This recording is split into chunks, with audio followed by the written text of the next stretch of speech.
Before we start today's a little bit more serious video, I just wanted to remind everyone that this weekend, both Saturday and Sunday, there will be Europe Day in Huashan Creative Park. And since the European Union office is celebrating 20 years here in Taiwan this year, you will also have a chance to win a round-trip ticket to Europe if you do come and check out the European Union office booth. And I highly encourage you to watch this entire video. You will hear stories straight from these Ukrainians, and then also Tanya in the middle of this video, who actually was traveling back home to visit her family in the middle of this invasion by Russia.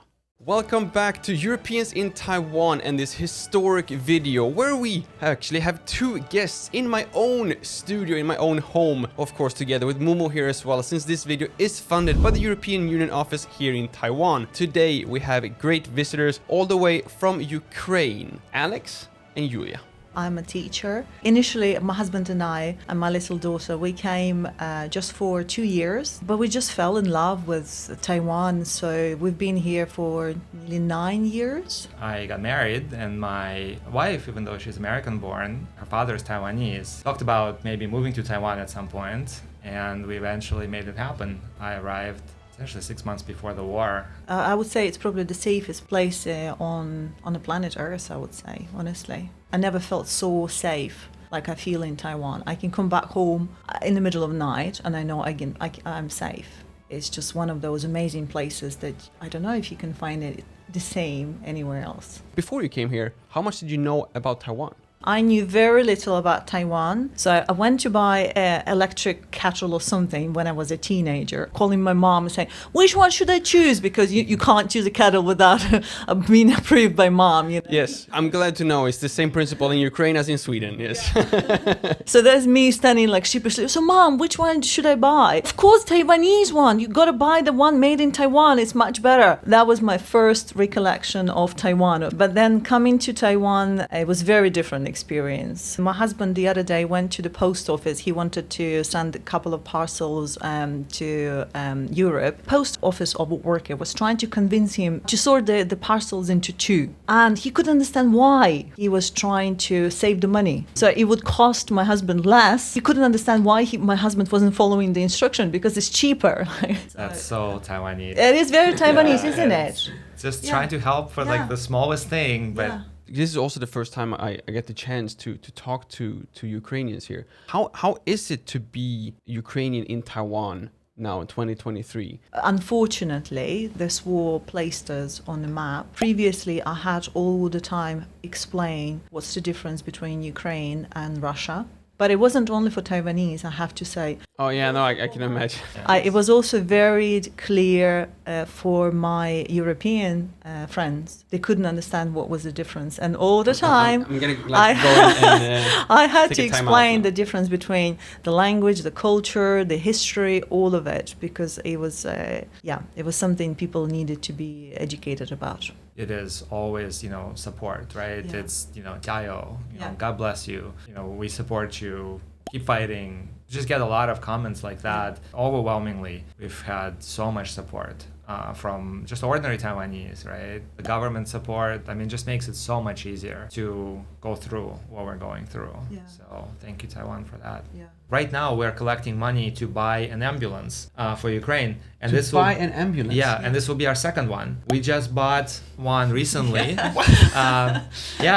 One of my classmates is in Germany. They buy secondhand ambulances somewhere in Europe. They make sure that they're okay. They fill them with donations and they deliver them to Ukraine. We talked and we said, this is great. And then 2 days later, the ambulance was purchased and then it was outfitted with stickers that say Taiwan stands with Ukraine and has our logo on it. 5 or 6 days later, it was in Kharkiv, which was my hometown, getting ready to work. And so we decided to do it again. It's a big step between supporting Ukraine and creating this fantastic organization. What made you actually be the one taking like this initiative, and how did it start? It all began with the protests that started on the first day of the war. I was the first person out there with the flag in front of the Moscow office, and By the end of the first day, a few more people showed up. On the second day, there were maybe a few dozen people that came. And on the third day, probably more than 100 people. And that's where it all began. And Alex was kind enough to invite me to one of these protests, which he still is doing on a weekly basis,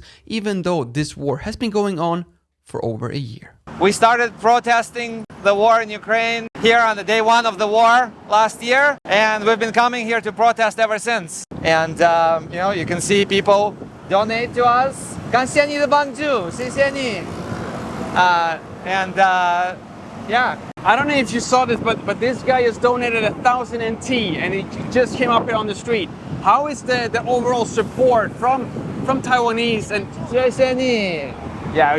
Well, you can see this is the support. There are always people who are interested, who come and support and give us money, or at least to say some words, and it's really important because every dollar that we collect goes directly to Ukraine and helps support all our other events as well. Our record here is almost 16,000 NT. We're gonna see if we can beat this. So every single donation that you are giving to this video via super thanks here on the channel will go 100% straight to Taiwan Stands for Ukraine. So please do what you can, leave a super thanks, and then I will take that amount and then donate to Alex and the organization here. Please do what you can for Ukraine, for this amazing organization. How much is missing to get another ambulance? Right now we needed about another 150,000 NT to get to the point where I think we can buy another ambulance, and I'm pretty sure with all your help after this weekend, I think we'll be there. Every single one do whatever we can, and then hopefully by the end of this weekend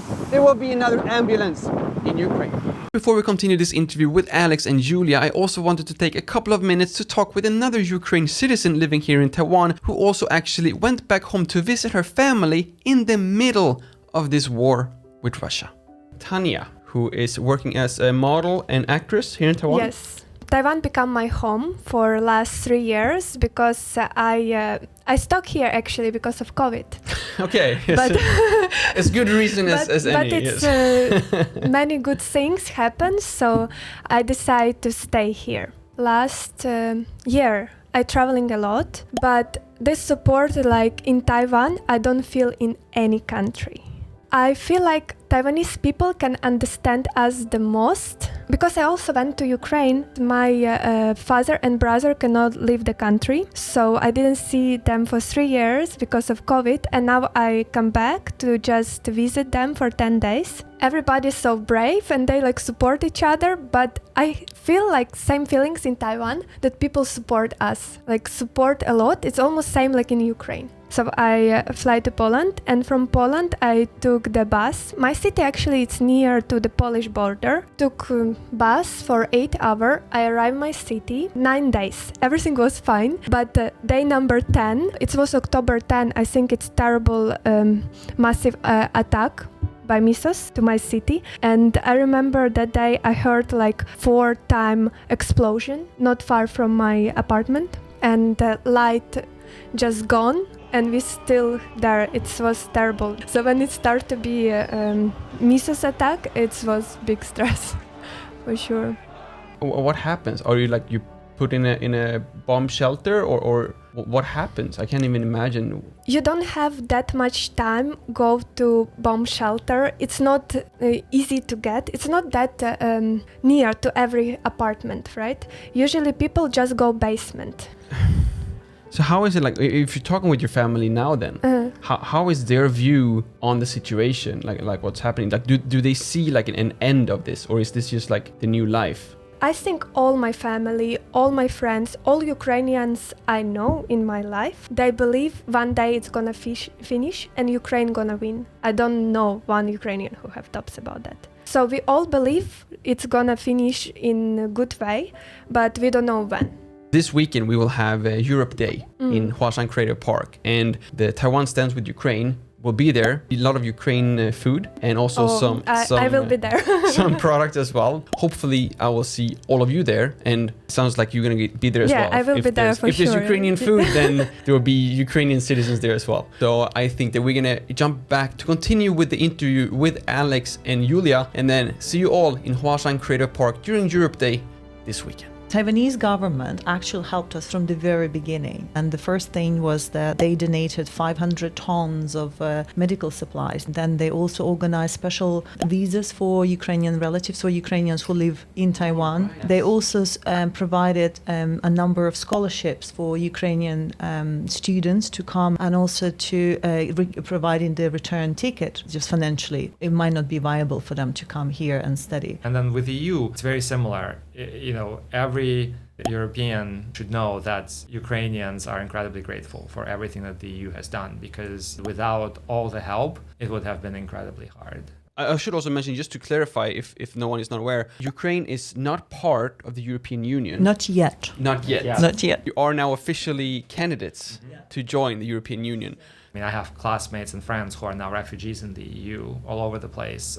Denmark, Germany, Austria, France. It's incredible. It's been there from day one, and it's something that without that, we don't know exactly where we would be. So. And then there have also been counter actions from Russia, which also the European Union has also helped with, like, as a Swede, like the gas and electricity prices because of this is also like through the roof. But of course, there's nothing compared to what's happening in Ukraine. What's the current situation in Ukraine now? My niece and my grandnephew are in Kiev. His husband is one of the key workers, so they have to be there. So just to give you like a glimpse in their life, when the drones at the moment are attacking, so they know there's the sirens go on. The little one, who is 9 years old, he wakes up, he's got a little phone with an app. He goes in the middle of the night, sits on a beanbag between the four walls. He knows that that's the safest place. The building collapsed, the safest place is to be between the four walls, and he sits there until the sirens are over. That's a daily life. The same happens in school. So he's lucky he can go to school because their school has got the bomb shelter underneath. I'm sorry, it's very difficult to talk about that. So he has a little backpack with like essentials, and when they go into the bomb shelter, they have to take these little backpacks, and they will sit and wait there until the end. It's really difficult when you start talking about children, because we have a generation of really traumatized children, and this is our future, so it's really difficult for me to talk about that. I think it's really easy for people to maybe sort of close their eyes a little bit and forget, right? And sometimes people even ask, oh, is the war still going on, right? Just be aware that you know, it's happening. And then if you want to help, here in Taipei, obviously that's why we're doing the events. We want people to be able to come, support us there, donate on the spot. One of the examples of the partnership between Ukraine and Taiwan, or how Taiwan helps actually Ukrainian children, specifically with disabilities, the Coffee Kids organizations found by the children themselves. They're like high schoolers, 17, 18 years old. So what they do, they make their own coffee, then they take the pictures from the Ukrainian children, basically just maybe going to the orphanages and asking children to draw, and then we put those pictures on the coffee bags and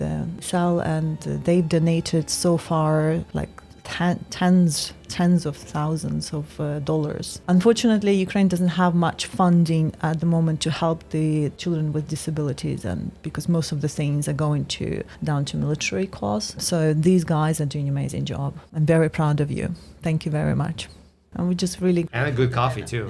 Yeah, coffee is really good. I bought some. Yeah. No, we do have regular customers actually coming over and buying, and it's a great present as well. And it's got a meaning behind, yes. You know. So every picture has got a meaning, and yeah.